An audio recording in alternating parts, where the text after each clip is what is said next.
Hello दोस्तों, welcome to प्रतियोगिता दर्पण। मैं हूं प्रशांत। आज हम बात करने जा रहे हैं अर्बन कोऑपरेटिव बैंक्स के बारे में। पेपर 3 के लिए आपका बहुत ही ज़्यादा इंपॉर्टेंट टॉपिक है ये।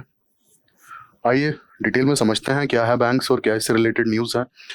हाल ही में न्यूज़ आती है आरबीआई ने कुछ की मेजर्स नोटिफाई किए हैं to strengthen the 1514 urban cooperative banks.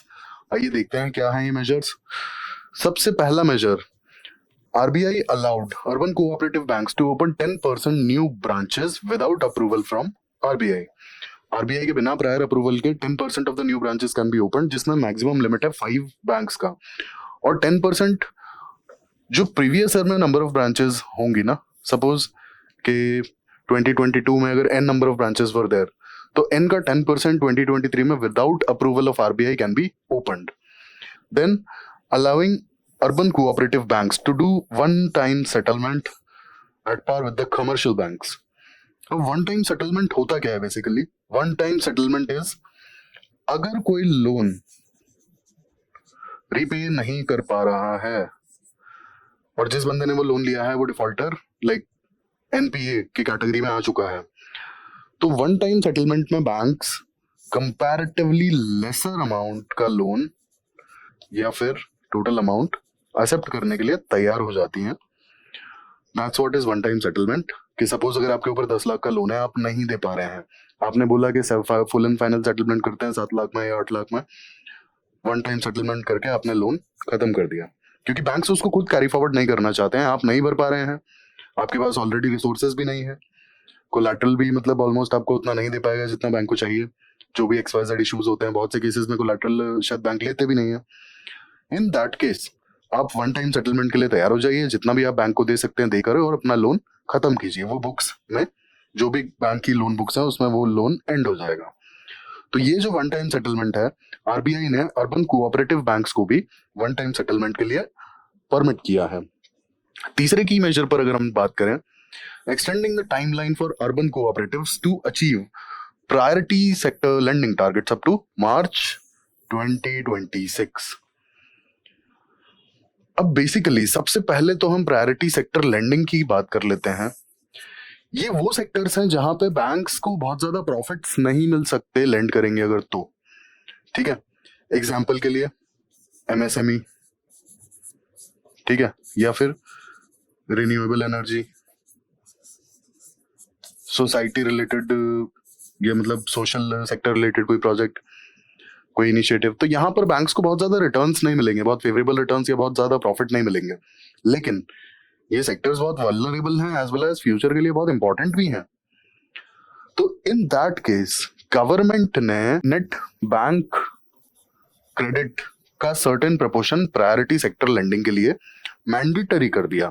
Priority sector में ये सारे सेक्टर्स आते हैं, और priority sector lending is basically कि इन सारे सेक्टर्स को एडजस्टेड नेट बैंक क्रेडिट, इसका एक सर्टेन प्रपोर्शन सारी बैंक्स को देना होगा। अब कमर्शियल बैंक्स के केस में ये है 40%, कोऑपरेटिव्स के केस में है 75%, ठीक है, 75% of the adjusted bank credit.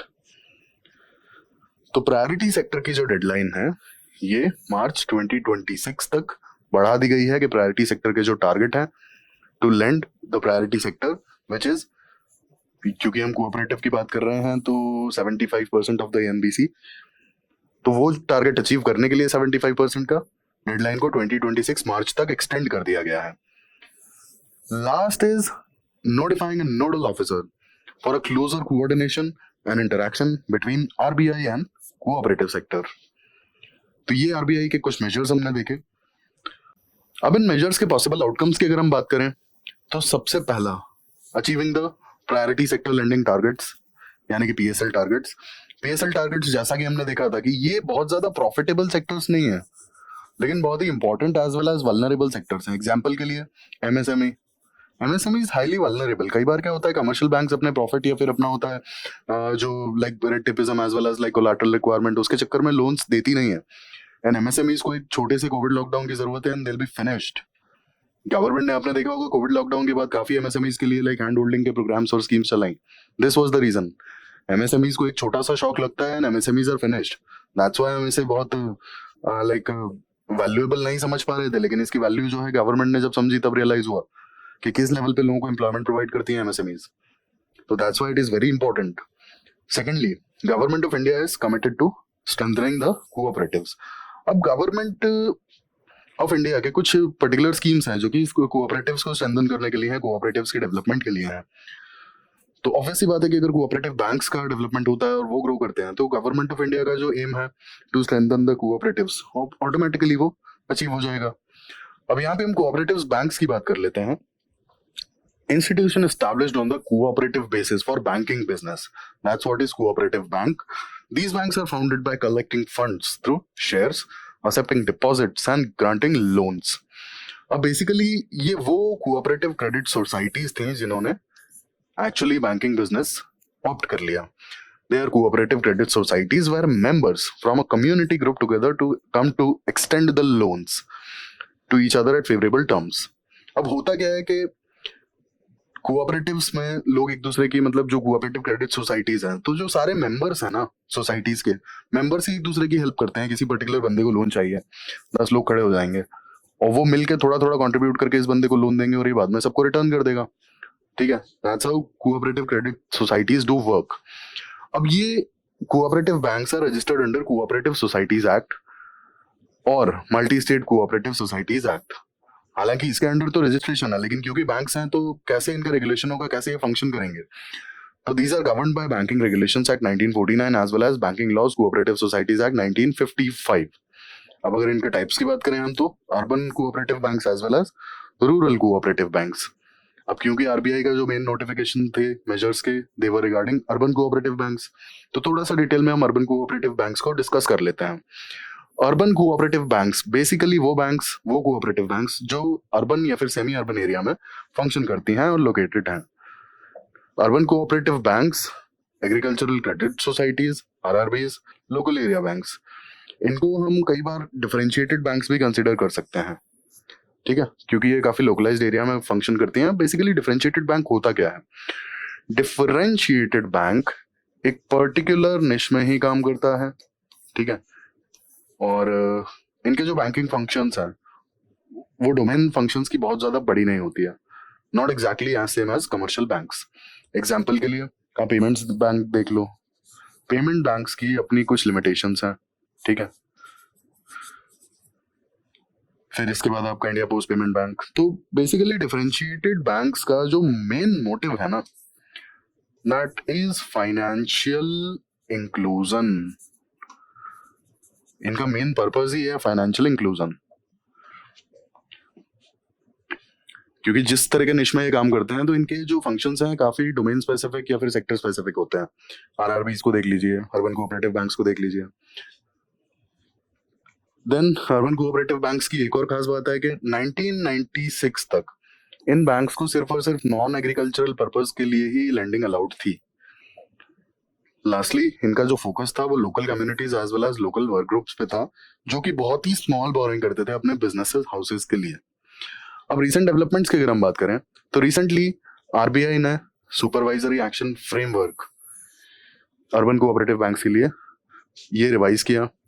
फिर सेंट्रल गवर्नमेंट ने एक ऑर्डिनेंस अप्रूव किया था जिससे कि सारे urban as well as multi state cooperative banks को डायरेक्टली आरबीआई के सुपरविजन में लाया जा सके.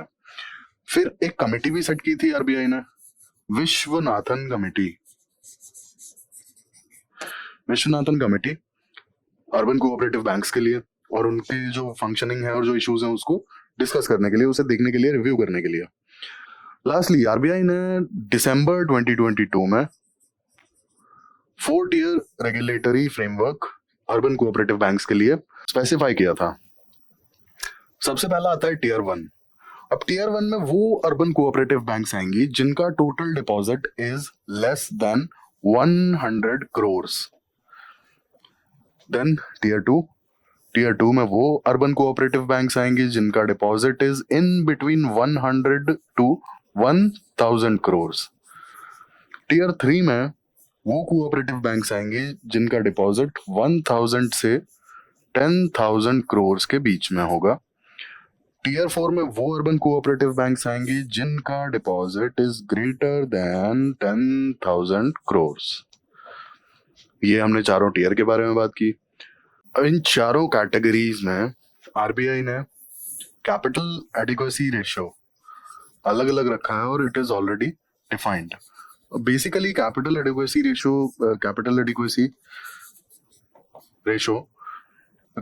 एडिक्वेसी मेजर्स बैंक को जो भी इकोनॉमिक शॉक्स हैं या फिर जो लॉसेस हैं उससे बचाने के लिए होते हैं। तो that's how we finish our discussion on the urban cooperative banks. हमने देखा कि आरबीआई ने क्या क्या नोटिफिकेशंस मतलब क्या मेजर्स नोटिफाई किए हैं, क्या अर्बन कोऑपरेटिव बैंक्स हैं, क्या उनके इश्यूज हैं और रिसेंटली क्या क्या स्टेप्स लिए गए हैं अर्बन कोऑपरेटिव बैंक से रिलेटेड। ऐसे इन्फॉर्मेटिव वीडियोस के लिए हमारे साथ जुड़े रहिए। Thank you, thanks for watching.